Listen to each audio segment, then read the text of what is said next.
Aujourd'hui, nous sommes le mardi 31 août 2010 et comme tous les jours, Pierre-Yves Noël vendange l'actualité.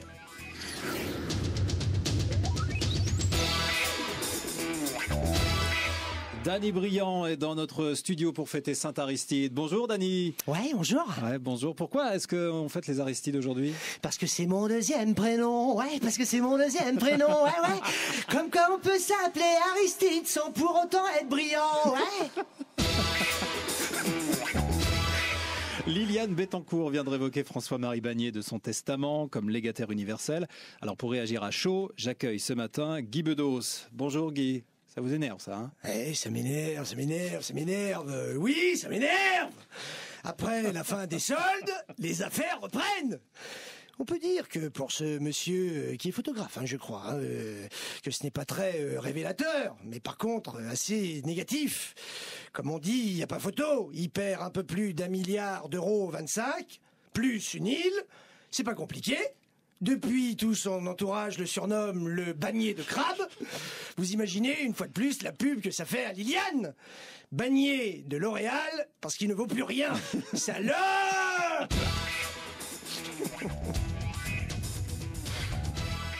Alors du coup, Éric Woerth, l'intéressé, parle de lapidation médiatique. Alors cette expression était tellement puissante que nous avons demandé à un spécialiste de la langue française de cogiter sur la question.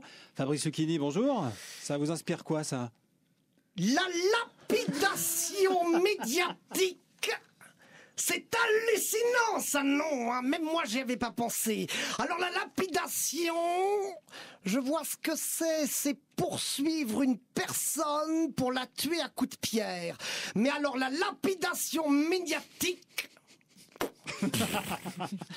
pas très bien. À moins que ce soit quelqu'un qui se fait attaquer à coups de fric.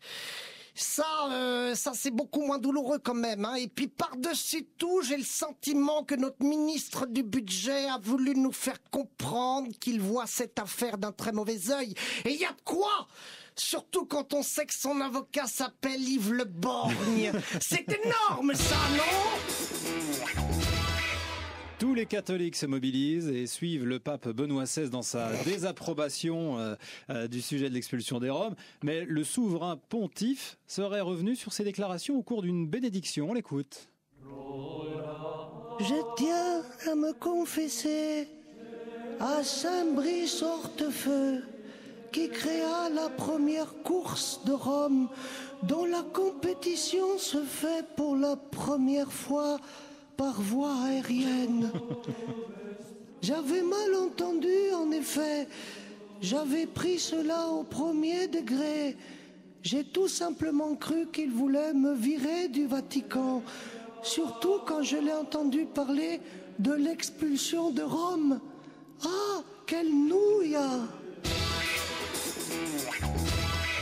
On a vendu les toilettes de John Lennon pour 12 000 €. Et pour réagir, on a un auditeur qui est en ligne. Allô? Oui, allô? Allô? Allô? Oui, vous me reconnaissez, non? Oui, je crois, j'ai une petite idée. Oui, c'est la veuve Clito de Vertu.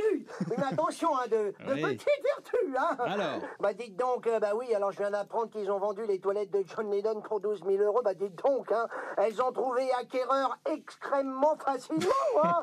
D'ici que l'on apprenne que Yoko Yuno et son fils ont organisé cette vente par manque d'argent, hein. Enfin, encaisser 12 000 € pour un GOG, faut vraiment être dans le besoin. Allez, mes hommages à Villeroy et Bosch, hein. Wouhou! Pierre-Yves Noël dans ses œuvres. Retour demain à 8h moins 5 sur des textes de Jean Delettre et Pierre-Yves Noël.